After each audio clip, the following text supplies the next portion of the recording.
इस यूनिट में हम द्रव के गुणों के बारे में चर्चा करते आ रहे हैं। पिछले चैप्टर में हमने द्रव के मैकेनिकल प्रॉपर्टीज यानी कि यांत्रिक गुणों के बारे में चर्चा की और इस चैप्टर में हम द्रव के यानी मैटर के थर्मल प्रॉपर्टीज यानी कि तापीय गुणों के बारे में चर्चा करेंगे। तापीय गुण यानी ऐसे गुण जो ताप से संबंधित हो। तो सबसे पहले हमें ताप को जानना जरूरी है। ये ताप क्या है, कैसे उत्पन्न होता है, इसका कारण क्या है। इसको अच्छे से समझने के लिए हम एक उदाहरण लेते हैं। मान लीजिए मेरे घर में कुछ मेहमान आए हैं और मैं उनके लिए चाय बनाती हूँ। मैंने पानी लिया, दूध डाला, चाय की पत्ती डाली। चाय अच्छी बनाने के लिए मैंने उसमें अदरक भी डाल दी। मैंने मस्त अदरक वाली मसालेदार चाय बनाई और मैंने उनको सर्व भी कर दिया एक एक कप। लेकिन मेरे चाय में एक कमी रह गई। बताइए क्या? मैं तो शक्कर डालना भूल ही गई थी। उसका भी उपाय है, शक्कर बाद में भी डाली जा सकती है, घोला जा सकता है। अब मैंने उनसे पूछा, एक ने कहा मुझे ऐसी ही चाय चल जाएगी, उन्होंने बिल्कुल शक्कर नहीं ली। दूसरे ने 1 चम्मच शक्कर मांगी, तीसरे ने 2 चम्मच शक्कर मांगी, चौथे ने 3 चम्मच शक्कर मांगी। तो बताइए क्या सभी के लिए मेरी बनाई हुई चाय का स्वाद एक ही होगा? नहीं। क्या फर्क आया होगा चाय के स्वाद में? एक चाय जिसने शक्कर ली ही नहीं थी उसे फीकी लगी होगी, जिसने 1 चम्मच ली थी उसे थोड़ी मीठी, 2 चम्मच वाली को और ज़्यादा मीठी, 3 चम्मच वाले को तो बहुत ज़्यादा मीठी लगी होगी क्योंकि एक ही कप चाय थी।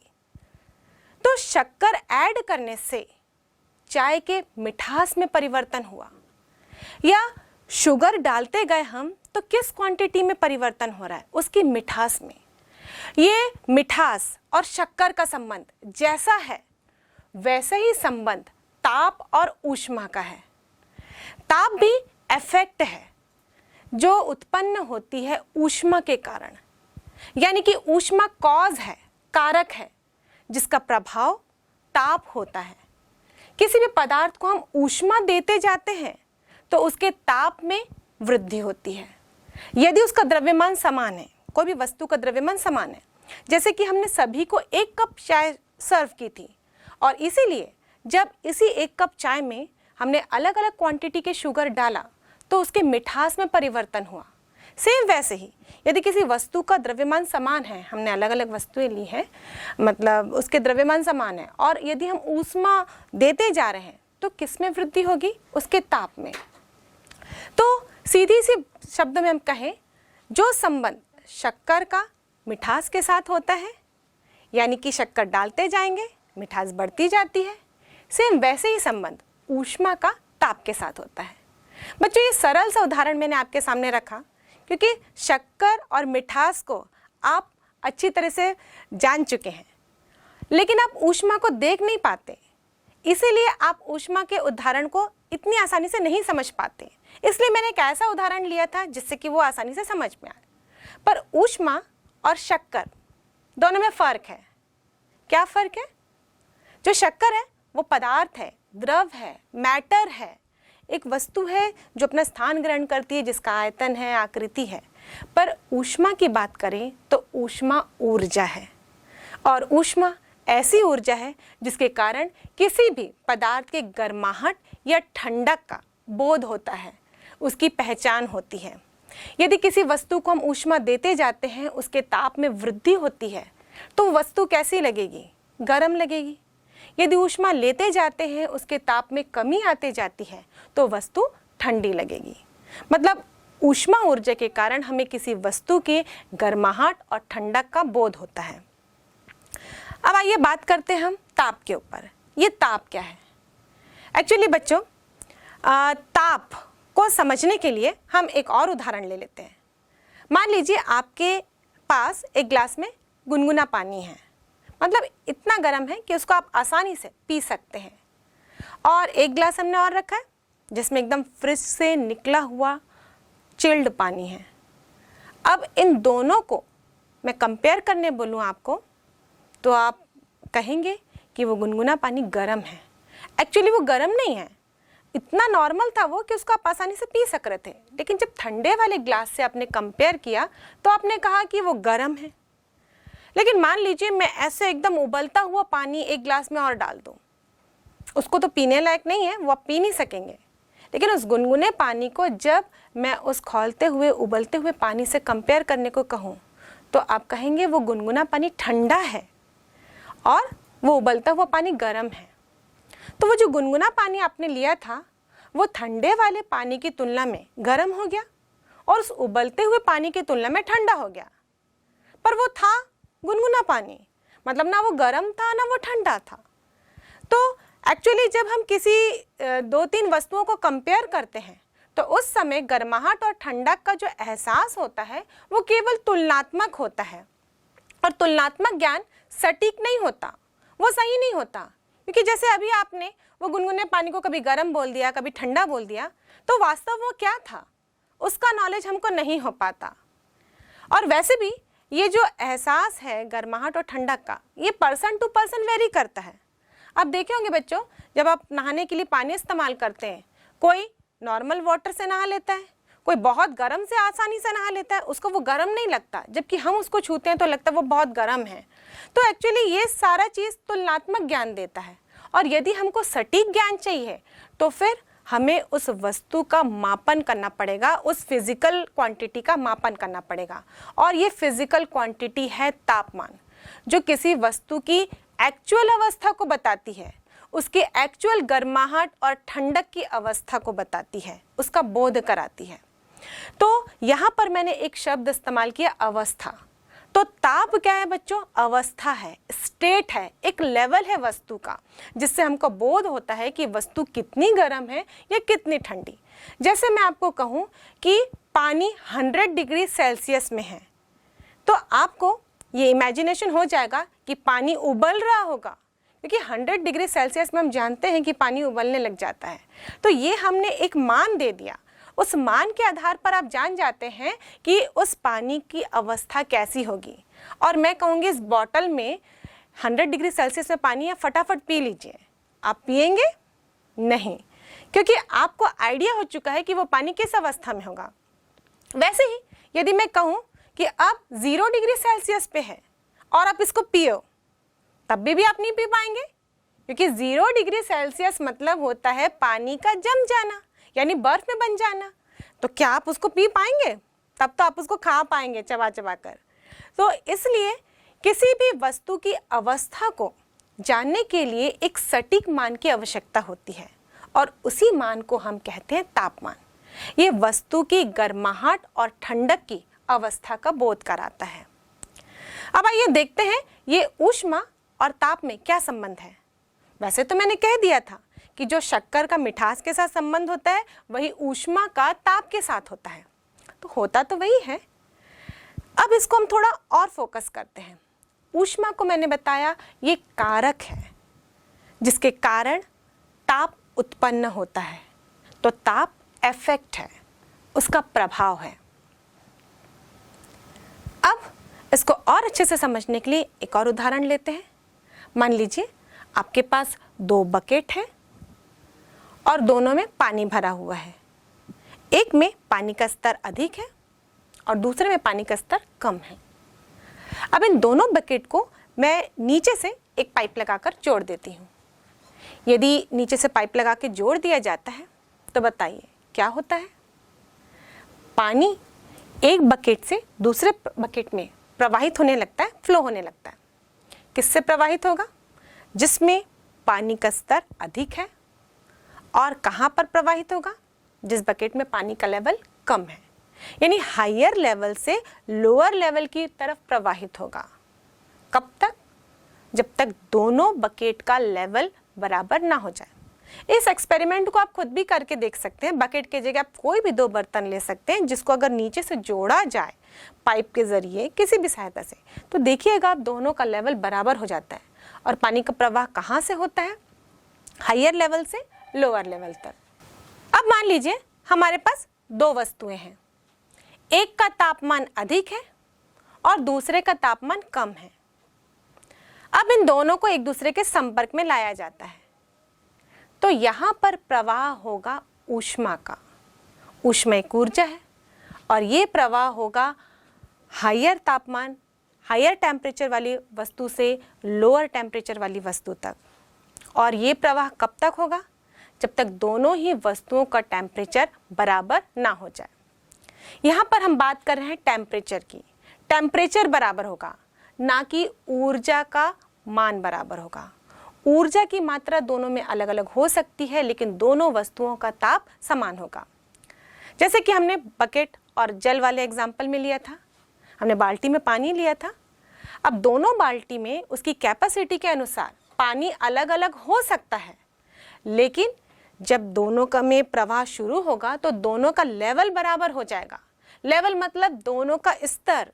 भले बड़ी बाल्टी में ज़्यादा पानी आएगा, छोटी बाल्टी में कम पानी आए, लेकिन दोनों का लेवल बराबर होगा।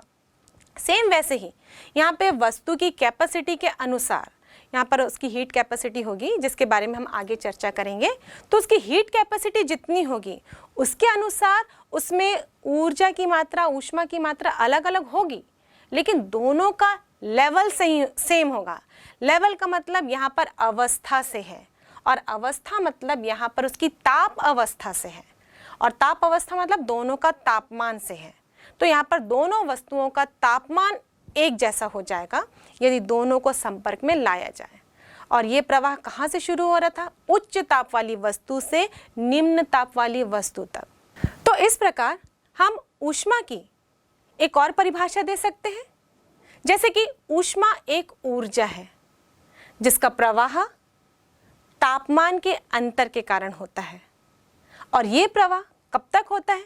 जब तक दो वस्तुएं जो आपस में संपर्क में हैं, जिसके तापमान में अंतर है, इन दोनों का तापमान बराबर ना हो जाए। पहले हमने क्या बोला था कि ऊष्मा एक ऊर्जा है जिसके कारण किसी वस्तु में गर्माहट या ठंडेपन का बोध होता है। तो इस प्रकार हम ऊष्मा को अलग अलग तरीके से परिभाषित कर सकते हैं। अब तापमान को कैसे परिभाषित करेंगे? तो ताप किसी भी वस्तु की वह अवस्था है जो यह डिसाइड करती है कि ऊष्मा का प्रवाह किस वस्तु से किस वस्तु में होगा यदि दो वस्तु को आपस में संपर्क में लाया जाए। तो इतना तो कंफर्म है कि ऊष्मा का प्रवाह उच्च ताप वाली वस्तु से निम्न ताप वाली वस्तु की ओर होगा। और कब तक होगा? जब तक दोनों का तापमान बराबर ना हो जाए। तो इस प्रकार बच्चों हम अलग अलग तरीके से ताप को, ऊष्मा को परिभाषित करते हैं, लेकिन बेसिक कॉन्सेप्ट वही है।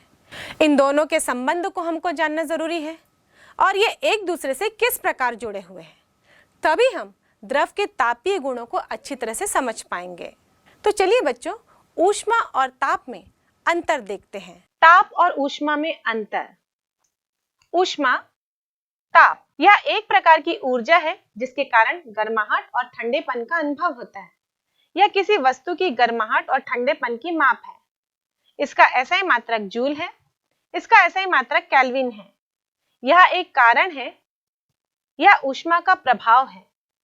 दो वस्तुओं का ताप समान होने पर भी उसमें ऊष्मा की मात्रा भिन्न भिन्न हो सकती है।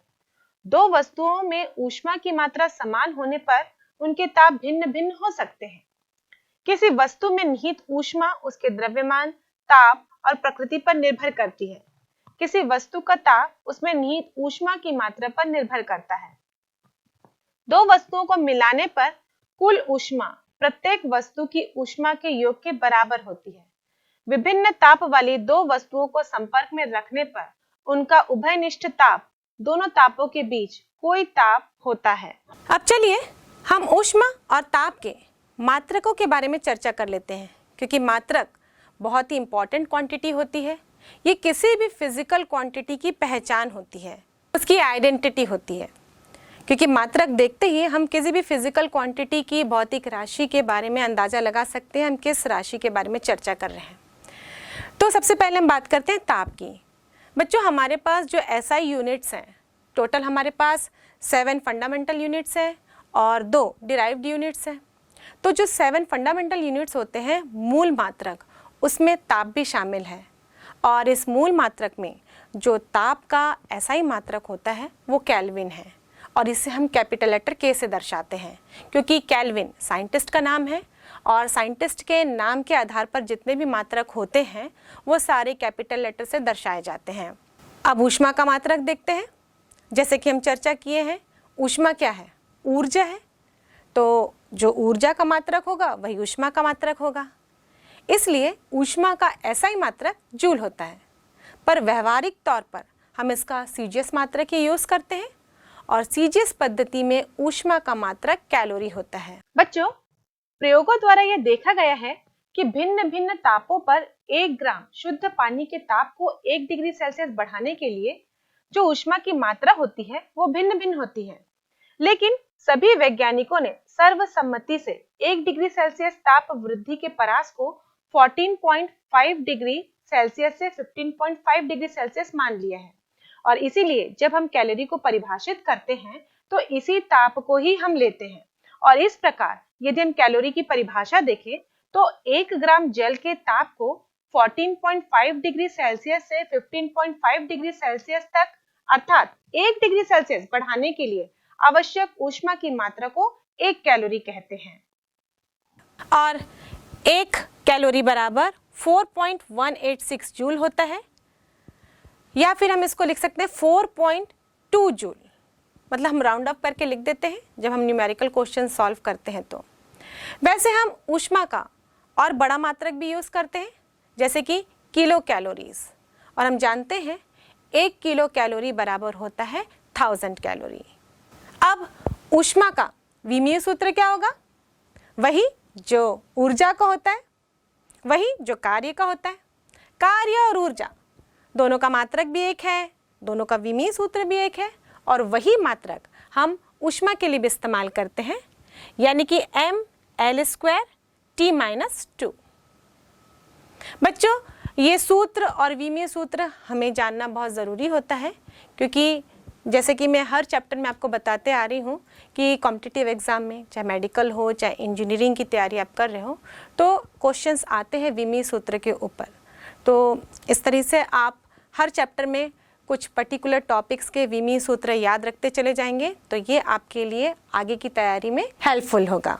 और अभी हमने ऊष्मा के ऊपर इतनी चर्चा की कि ऊष्मा ताप के अंतर के कारण प्रवाहित हो रही है, यानी कि ऊष्मा के प्रवाह की एक दिशा है, क्योंकि ये उच्च ताप वाली वस्तु से निम्न ताप वाली वस्तु की ओर प्रवाहित हो रही है। तो चलिए मुझे ये बताइए कि ऊष्मा कैसी राशि है, सदिश या अदिश?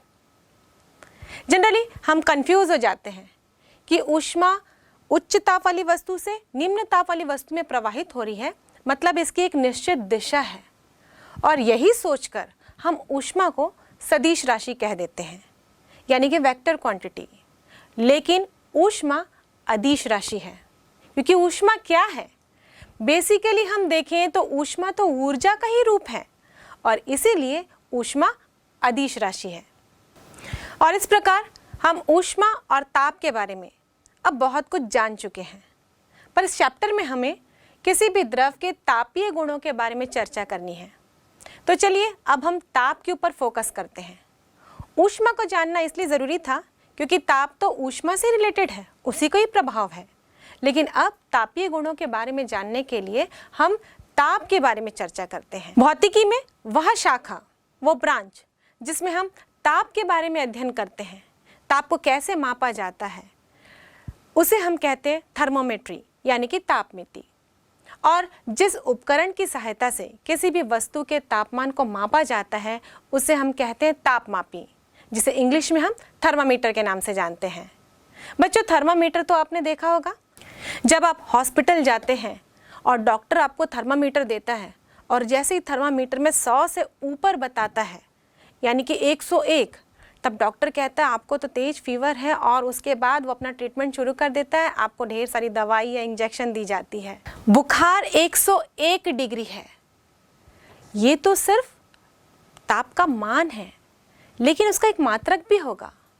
क्या आपने गौर किया है कि 101 अगर हम बुखार बोल रहे हैं उसके बाद आप कौन सा मात्रक यूज़ करते हैं? शायद आपने इसको गौर नहीं किया होगा, लेकिन ये जो मापन है ये डिग्री फ़ारेनहाइट में होता है।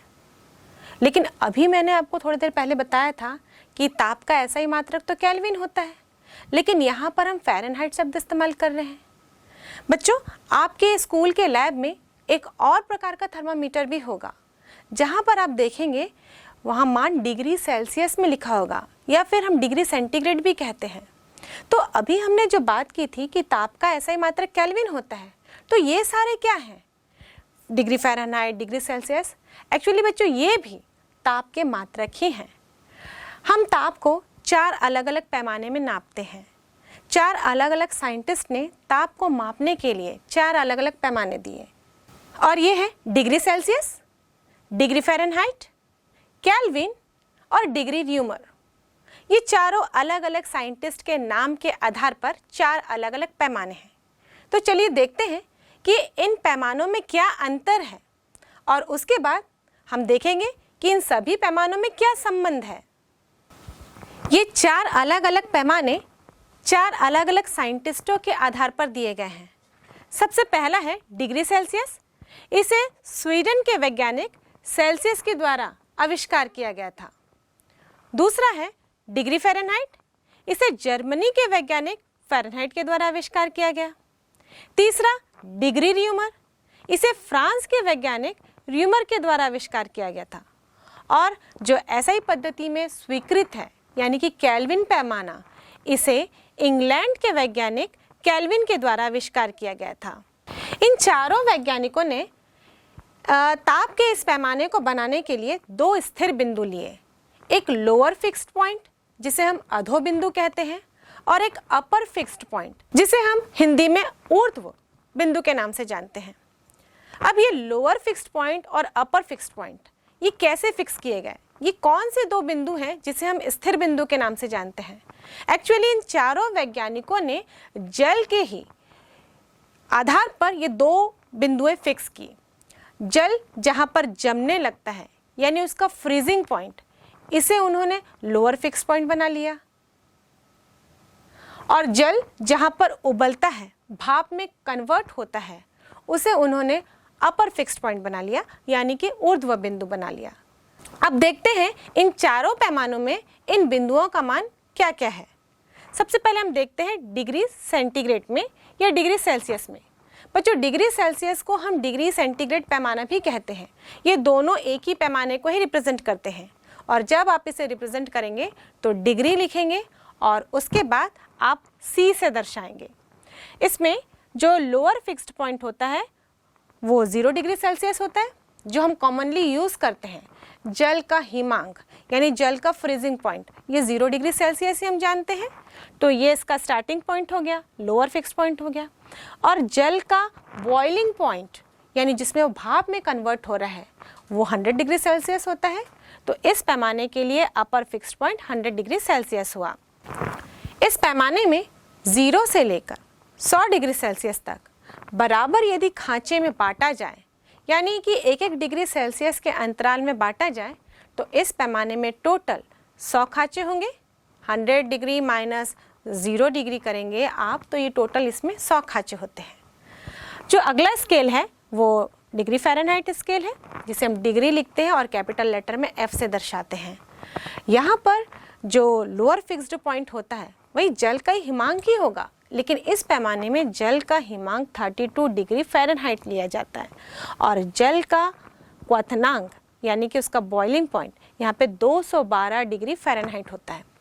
अब 212 और 32 इसका अंतर देखेंगे, क्योंकि यदि हम पैमाना बना रहे हैं तो बराबर अंतराल में खांचे खींचे जाने चाहिए, तभी तो हम बराबर तरीके से मान कर सकते हैं किसी भी फिजिकल क्वांटिटी का। तो अगर हम 212 में 32 को घटाते हैं तो टोटल यहाँ पर 180 खांचे होते हैं। अब नेक्स्ट है डिग्री र्यूमर, जिसे हम डिग्री R से दर्शाते हैं। इस पैमाने में lower fixed point 0 degree rumour होता है और अपर फिक्स्ड पॉइंट 80 डिग्री र्यूमर होता है, और इसमें टोटल 80 खांचे होते हैं। अब बात करते हैं केल्विन पैमाने की। इसे हम केल्विन से दर्शाते हैं, केवल K लिखते हैं। बाकी तीनों ही पैमानों में हमने डिग्री लगाकर मान लिखा, जैसे कि degree Celsius, degree Fahrenheit, degree rumour. जब हम केल्विन की बात करते हैं ये ऐसा ही मात्रक है, और इसमें हम केवल कैपिटल लेटर K से दर्शाएंगे। इसमें जो लोअर फिक्स्ड पॉइंट होता है वो 273.15 केल्विन होता है। एक्चुअली 0.15 भी होता है, लेकिन हम कभी कभार अपनी सहूलियत के लिए या फिर जनरल रिप्रेजेंटेशन में 273 ही लिख देते हैं, पर 0.15 इसका एग्जैक्ट मान होता है और इसका अपर फिक्स्ड पॉइंट होता है 373.15 केल्विन। और इस प्रकार हम इस पैमाने में भी देखें तो टोटल इसमें 100 खांचे होते हैं, यानी कि 100 इक्वल स्केल्स होते हैं बराबर अंतराल में। अब ये चारों पैमाने, ये चारों ताप को ही रिप्रेजेंट कर रहे हैं, इसका मतलब इनमें संबंध होगा। अब आइए देखते हैं इनमें क्या संबंध है। इनमें संबंध को जानना इसलिए ज़रूरी है क्योंकि एग्ज़ाम में न्यूमेरिकल क्वेश्चंस आते हैं तो कन्वर्शन आता है।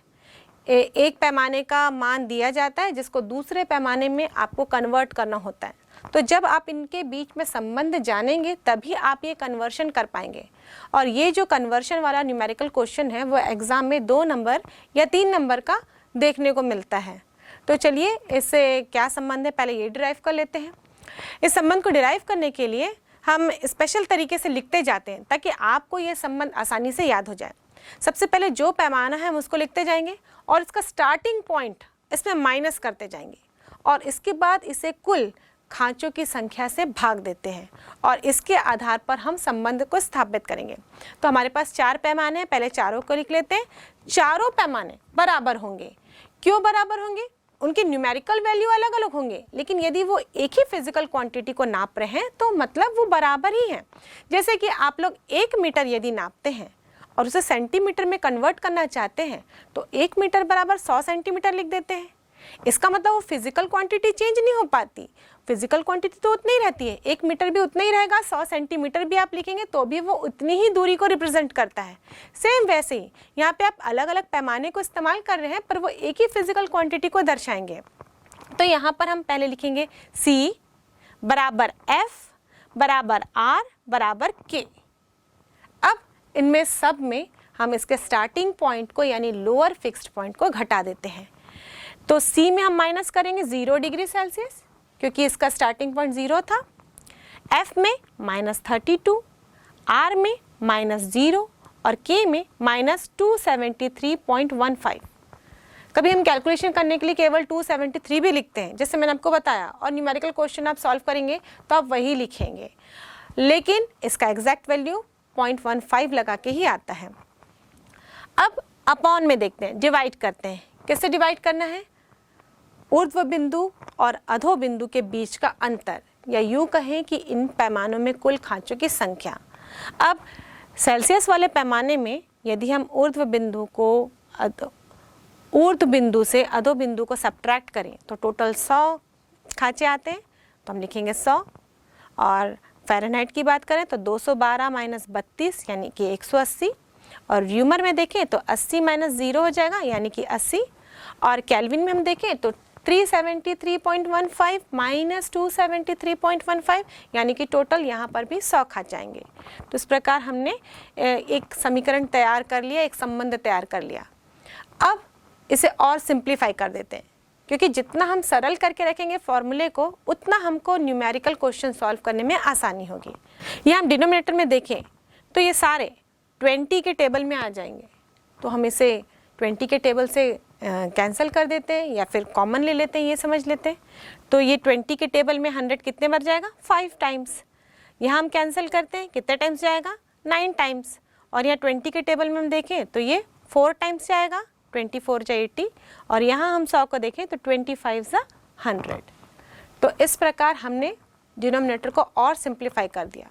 तो हमारे पास एक फॉर्मूला तैयार हो गया और ये है C/5 = F - 32/9 = R/4 = K - 273.15/5। और इस समीकरण को आप बिल्कुल अपने दिमाग में रख लीजिए क्योंकि इसी समीकरण से हम एक पैमाने को दूसरे पैमाने में कन्वर्ट करते हैं। अब एक पैमाने से दूसरे पैमाने में कैसे कन्वर्ट करेंगे, इसको जानने के लिए चलिए हम इस पर आधारित न्यूमेरिकल क्वेश्चंस बनाते हैं। प्रश्न: निम्न तापों को केल्विन पैमाने के ताप में परिवर्तित कीजिए। -73 degree Celsius, -273 degree Celsius, 100 degree Celsius. अब इन तीनों मानों को हम देखें तो ये तीनों डिग्री सेल्सियस में दिए गए हैं और इसे हमें केल्विन में कन्वर्ट करना है। तो हम उस संबंध को इस्तेमाल करेंगे जो डिग्री सेल्सियस और केल्विन में है। और यहाँ से हम देखें तो C/5 बराबर होता है K-273/5। यहाँ से 5 और 5 कैंसल हो जाएगा तो C बराबर होगा K-273। और इसी संबंध को इस्तेमाल करके हम कन्वर्ट करेंगे। यहाँ से हम देखें तो C बराबर K-273 है, तो K बराबर होगा C+273। तो इस प्रकार अब हम केल्विन पैमाने में कन्वर्ट करने के लिए इस ताप में जो डिग्री सेल्सियस में दिया गया है उसमें 273 ऐड कर देते हैं। तो इस प्रकार -73 + 273 हो जाएगा 200 केल्विन। और इसी तरह से हम -273 डिग्री सेल्सियस को भी कन्वर्ट करेंगे। -273 डिग्री सेल्सियस में +273 हम ऐड कर देते हैं तो फाइनली हमें मिलेगा 0 केल्विन। इसी प्रकार 100 डिग्री सेल्सियस को भी केल्विन में कन्वर्ट करने के लिए उसे हम 273 से ऐड कर देंगे तो फाइनली हमें आंसर मिलेगा 373 केल्विन। ये जो हमने विभिन्न ताप के पैमाने देखे, इसमें दो फिक्स्ड पॉइंट थे, एक लोअर फिक्स्ड पॉइंट और एक upper fixed point. Lower fixed point को हमने जल का फ्रीजिंग पॉइंट लिया था और अपर फिक्स्ड पॉइंट को हमने जल का क्वथनांक यानी कि बॉइलिंग पॉइंट लिया था। पर ये जल का क्वथनांक और इसका हिमांक ये दोनों अशुद्धियों पर भी निर्भर करते हैं। यदि जल में हम घुलनशील अशुद्धि मिला लें यानी कि सॉल्युबल इम्प्यूरिटी उसमें मिला दी जाए, उस कंडीशन में ये दोनों ही चेंज हो सकते हैं। और यदि ये दोनों चेंज हो गए तो ये पैमाने की सहायता से जो हम कैलकुलेशन कर रहे हैं वो मान भी गलत आता है, यानी कि हमारे कैलकुलेशन में मिस्टेक हो सकते हैं। और इसीलिए हम जल के त्रिक बिंदु का भी इस्तेमाल करते हैं एज ए फिक्स्ड पॉइंट, यानी कि हम दो स्थिर बिंदु के स्थान पर केवल एक ही स्थिर बिंदु लेते हैं और वो स्थिर बिंदु जल का त्रिक बिंदु होता है, यानी कि ट्रिपल पॉइंट। अब ये त्रिक बिंदु क्या होता है? मतलब ये एक ऐसा बिंदु होता है, यानी कि एक ऐसा ताप होता है जहां पर जल की तीनों अवस्थाएं एक साथ एक ही ताप पर मौजूद होती है। यानी कि जल ठोस अवस्था में भी होगा, जल लिक्विड अवस्था में भी होगा यानी द्रव स्टेट में भी होगा, और जल वाष्प अवस्था यानी गैसीय स्टेट में भी होगा। यानी कि बर्फ, पानी और गैस एक ही ताप में जब मिलते हैं तो उसे हम त्रिक बिंदु कहते हैं। और इस बिंदु के आधार पर भी हम कैलकुलेशन कर सकते हैं। यदि त्रिक बिंदु को एक फिक्स्ड पॉइंट मानकर हम इसका कैलकुलेशन करते हैं तो इसमें फॉर्मूला चेंज हो जाता है। और त्रिक बिंदु ऐसा बिंदु है कि जिसमें जल में इम्प्यूरिटी भी मिक्स्ड हो, यानी कि सॉल्युबल इम्प्यूरिटी उसमें मिक्स्ड हो, मिली हुई हो घुलनशील अशुद्धियां, तो उस समय त्रिक बिंदु पर कोई भी प्रभाव नहीं पड़ता। जितना है त्रिक बिंदु वो उतना ही रहता है, इसलिए ही त्रिक बिंदु का इस्तेमाल किया जाता है। और जब हम त्रिक बिंदु के आधार पर कैलकुलेशन करते हैं तो उसका फॉर्मूला कुछ अलग हो जाता है। तो चलिए देखते हैं फॉर्मूला किस प्रकार चेंज हो जाता है। मान लीजिए कि हमने PTR लिखा है, ये ट्रिपल पॉइंट पर यानी त्रिक बिंदु पर दाब है और ये दाब होता है 0.46 सेंटीमीटर ऑफ Hg यानी कि मर्क्यूरी। और त्रिक बिंदु के संगत जो ताप होता है इसको हम दर्शाते हैं TR। जो छोटा TR हमने लिखा है वो ट्रिपल पॉइंट को रिप्रेजेंट कर रहा है यानी कि त्रिक बिंदु को, और ये कैपिटल T हमने जो लिखा है वो तापमान को रिप्रेजेंट कर रहा है। और ये जो परम ताप है इसे हम 273.16 केल्विन लेते हैं त्रिक बिंदु के संगत। और हम जानते हैं दाब के नियम के अनुसार दाब का संबंध परम ताप के साथ एब्सोल्यूट टेम्परेचर के साथ समानुपातिक होता है।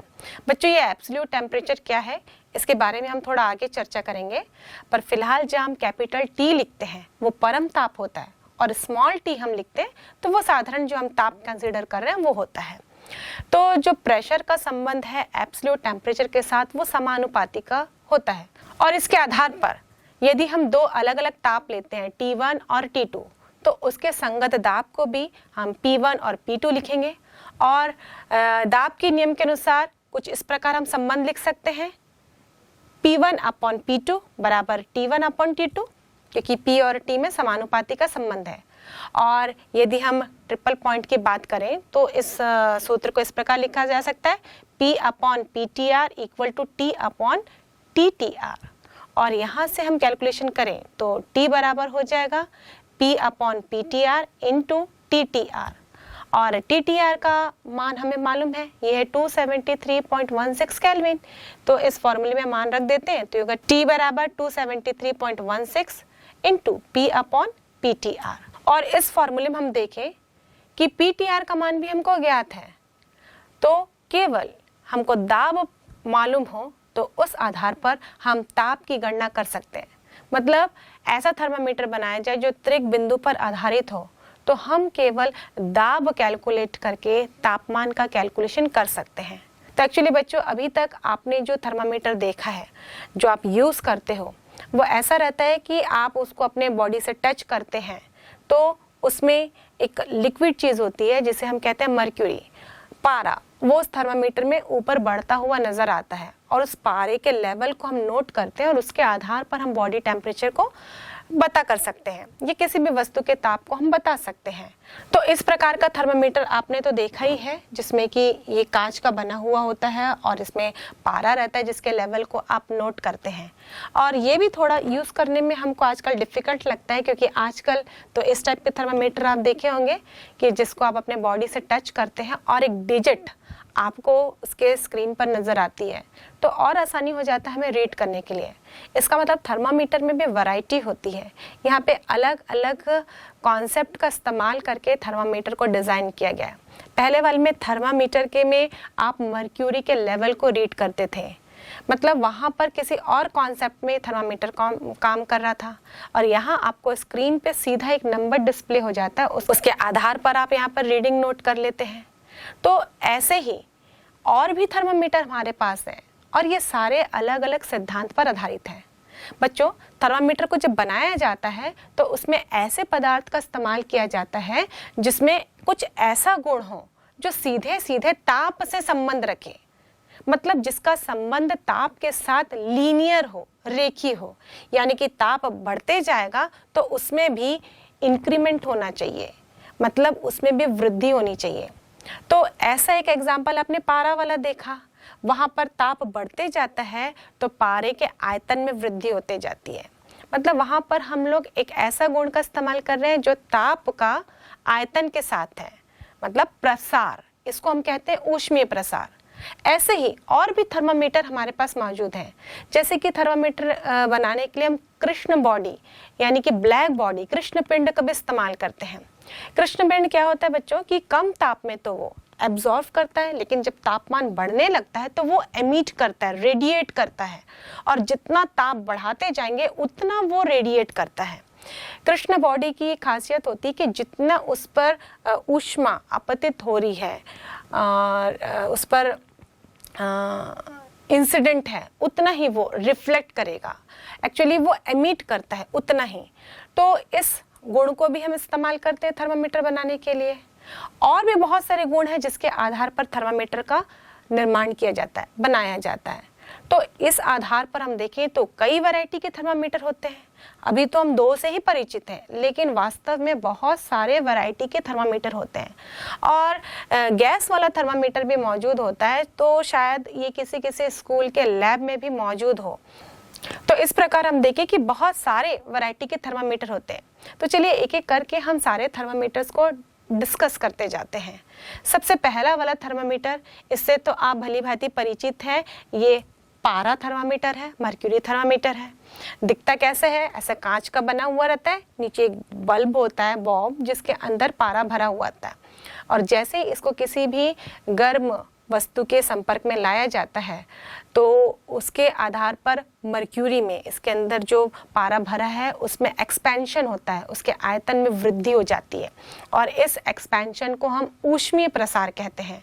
बच्चों, ऊष्मीय प्रसार में ये जो आयतन प्रसार है उसके बारे में हम आगे और डिटेल में चर्चा करेंगे इसी चैप्टर में।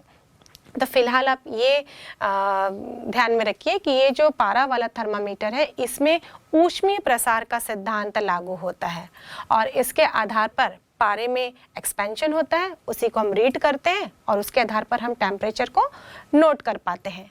और इस प्रकार के थर्मामीटर में हम -30 डिग्री सेल्सियस से 300 डिग्री सेल्सियस तक के ताप का मापन कर सकते हैं। जो अगले प्रकार का थर्मामीटर है वो गैस तापमापी है, यानी कि गैस थर्मामीटर।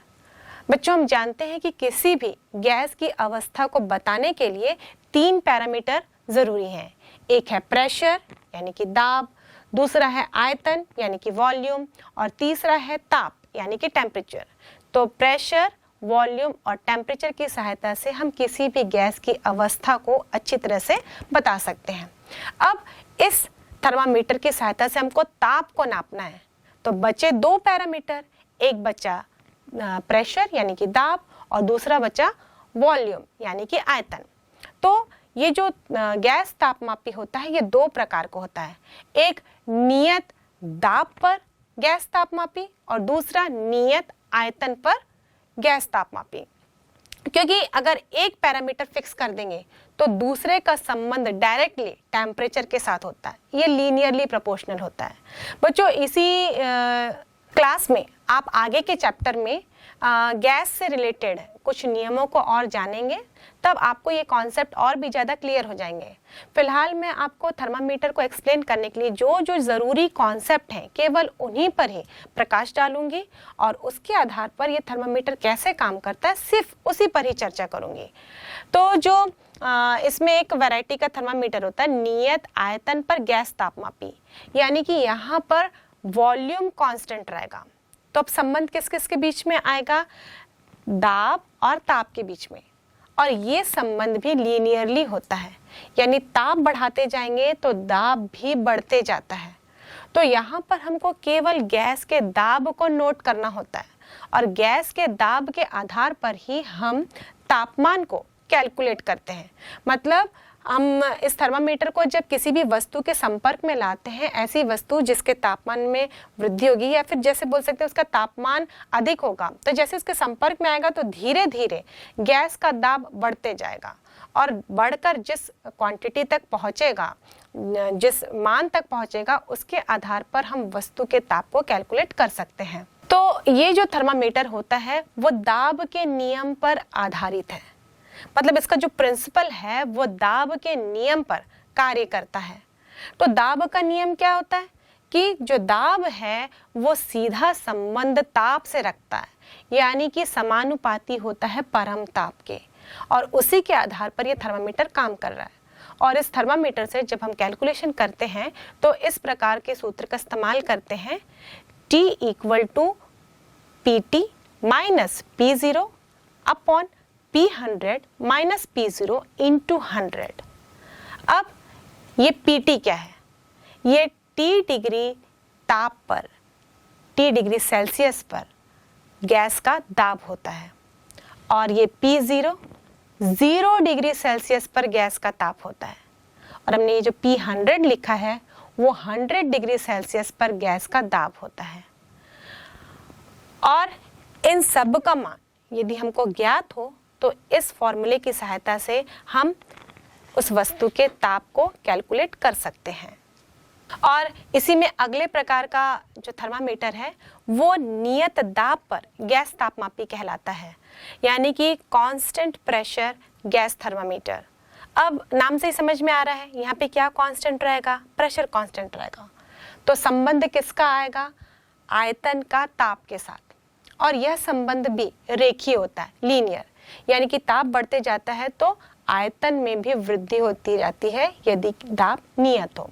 और इस प्रकार हम इन दोनों ही प्रकार के थर्मामीटर से, ये दोनों ही प्रकार के थर्मामीटर गैस पर आधारित थर्मामीटर हैं, मतलब गैस के से जुड़े सिद्धांतों पर आधारित थर्मामीटर ही है, और इसकी सहायता से हम ताप को ज्ञात कर सकते हैं।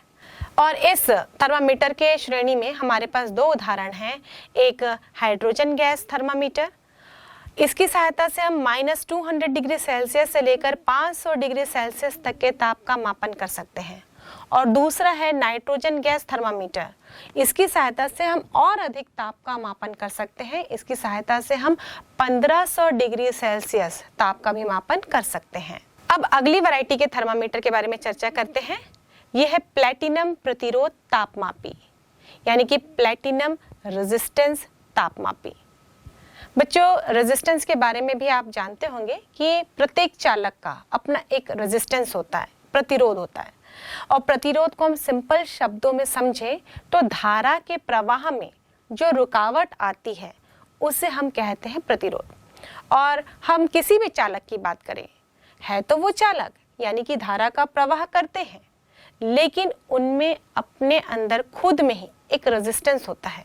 वो धारा के प्रवाह में एक रुकावट डालते ही हैं और इसी रुकावट को हम प्रतिरोध के नाम से जानते हैं, यानी कि रेजिस्टेंस कहते हैं। तो यहाँ पर भी प्लैटिनम तार को हम इस्तेमाल करते हैं और जब धारा इसमें से प्रवाहित होती है तो इसका अपना एक प्रतिरोध होता है और उसके आधार पर ही हम ताप को मेजर करते हैं।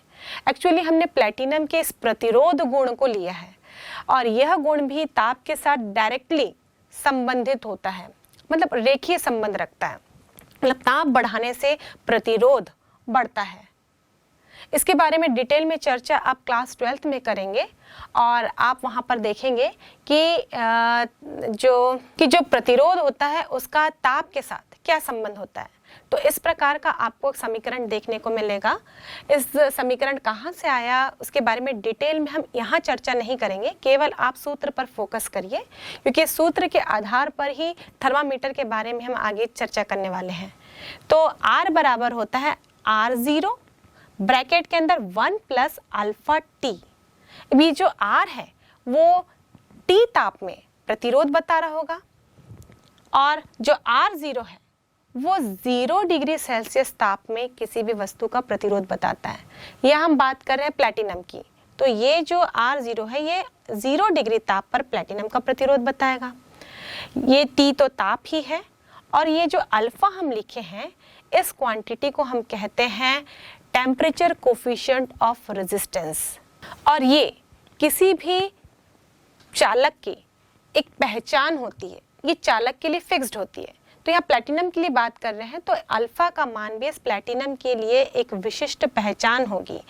तो ये एक नियतांक राशि है जो कि डिपेंड करती है आपने कौन सा मटेरियल इस्तेमाल किया है।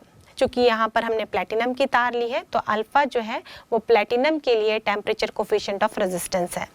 अब इसकी सहायता से यदि हमको ताप का कैलकुलेशन करना हो तो इस फॉर्मूले का हम इस्तेमाल करते हैं, T = R - R0 upon R100 - R0 × 100। अब यहाँ पर जो हमने सूत्र लिखा है यहाँ पे हर एक चिन्ह का विशेष मतलब है। यहाँ पे जो R लिखा है ये T ताप पर प्रतिरोध बताएगा, R0 0 डिग्री सेल्सियस पर प्रतिरोध बताएगा और R100 100 डिग्री सेल्सियस पर प्रतिरोध बताता है। और इन सब का मान यदि हमको मालूम हो तो उसकी सहायता से हम ये जो प्लैटिनम प्रतिरोध ताप मापी है उसका इस्तेमाल करके ताप का मापन कर सकते हैं। और इस प्लैटिनम प्रतिरोध ताप मापी की सहायता से हम -200 डिग्री सेल्सियस से 1200 डिग्री सेल्सियस तक की रेंज के ताप का मापन किया जा सकता है। अब अगली वैरायटी का थर्मामीटर है ताप युग्म तापमापी, यानी कि थर्मोकपल थर्मामीटर। अब ये थर्मोकपल क्या है? एक्चुअली बच्चों ये थर्मोकपल एक वास्ट टॉपिक है जिसके बारे में आप क्लास 12th में चर्चा करेंगे। तो फिलहाल हम यहाँ पर जितना ज़रूरी है उस पर फोकस डालते हैं। वैज्ञानिक सीबैक ने कुछ धातुओं को एक श्रेणी के रूप में अरेंज किया और उन्होंने बताया कि इस श्रेणी में से कोई भी 2 धातु को लेकर यदि हम पेयर कर दें, पेयर कैसे करेंगे? इन धातु के दोनों छोरों को जोड़कर हम 2 संधि बना लेंगे और इन संधियों में यदि ताप का अंतर होगा, मतलब एक ठंडा होगा और दूसरा गर्म होगा, उस कंडीशन में इसमें अपने आप ही विवा बल उत्पन्न हो जाता है। विवा बल मतलब विद्युत वाहक बल। और सिंपल शब्दों में हम समझे तो एक ऐसा स्रोत उत्पन्न हो जाता है जो विद्युत धारा को प्रवाहित करता है। जैसे आपने बैटरी में देखा है बच्चों कि एक प्लस और एक माइनस टर्मिनल होता है और प्लस और माइनस टर्मिनल जो है वो विभव अंतर उत्पन्न करते हैं और उसके कारण ही धारा प्रवाहित होती है। तो हम बैटरी को एक विद्युत स्रोत कहते हैं। वैसे ही यहाँ पर भी एक विद्युत वाहक बल उत्पन्न होता है जो कि आवेश को तार में प्रवाहित करता है। या यूं कहें कि उसके कारण ही इस थर्माकपल में धारा प्रवाहित होती है और इस धारा के मान को नोट करके ही हम इन दोनों संधियों के बीच में टेम्परेचर के डिफरेंस को पता कर पाते हैं। इसीलिए जनरली इस थर्माकपल से जब हम काम करते हैं तो एक संधि को हम 0 डिग्री सेल्सियस पे रख देते हैं ताकि उसके कंपैरिजन में जो भी ताप आप ज्ञात कर रहे हो वो एग्जैक्ट हो। मतलब अब आपने 100 डिग्री अगर कैलकुलेशन की है तो 0 और 100 का डिफरेंस करेंगे तो वो 100 ही आएगा। मतलब आप एग्जैक्ट मापन कर सकेंगे। तो इस प्रकार हम थर्मोकपल की सहायता से किसी भी वस्तु के ताप को ज्ञात कर सकते हैं। तो बेसिकली ये जो थर्मोकपल होता है ये सीबेक प्रभाव पर आधारित है। इसी सिद्धांत पर ये कार्य करता है और ये डिपेंड करता है कि आपने इस सीबेक श्रेणी में कौन से 2 धातुओं को चुना है। यदि आप पेयर को चेंज कर देते हैं, आपने कॉपर और आयरन लिया है या फिर आप कभी कोई एंटीमनी और बिस्मथ का पेयर ले रहे हैं, तो इस आधार पर ये थर्मोकपल से जो ताप का मापन किया जाता है उसके रेंज में फर्क आ जाता है। और इसी आधार पर हम देखें तो थर्मोकपल से जो थर्मामीटर निर्मित किया जाता है वो -200 डिग्री सेल्सियस से 1600 डिग्री सेल्सियस तक की रेंज का मापन कर सकता है। अगले प्रकार का जो थर्मामीटर है उसे हम वाष्प दाब तापमापी के नाम से जानते हैं, यानी कि वेपर प्रेशर थर्मामीटर। ये एक ऐसा थर्मामीटर है जो वेपर प्रेशर पर आधारित है। एक्चुअली जो संतृप्त वाष्प दाब होता है यानी कि सैचुरेटेड वेपर प्रेशर वो डायरेक्टली निर्भर करता है ताप पर और इसी सिद्धांत को ही लेकर इस प्रकार के थर्मामीटर को बनाया जाता है। यह थर्मामीटर -270 डिग्री सेल्सियस से -150 डिग्री सेल्सियस तक के ताप का मापन कर सकता है। तो बच्चों इस प्रकार हमने देखा कि इतने सारे वैरायटी के थर्मामीटर्स हैं और ये सारे अलग अलग सिद्धांत पर कार्य करते हैं, पर सब में एक चीज कॉमन है, इनमें ऐसा गुण है जो डायरेक्टली ताप पर निर्भर करता है। और इन सारे थर्मामीटर्स में हमने अलग अलग फॉर्मूले भी यूज किए। तो चलिए बच्चों, जो हमने त्रिक बिंदु पर आधारित फॉर्मूला देखा था उस पर एक न्यूमेरिकल क्वेश्चंस बनाते हैं।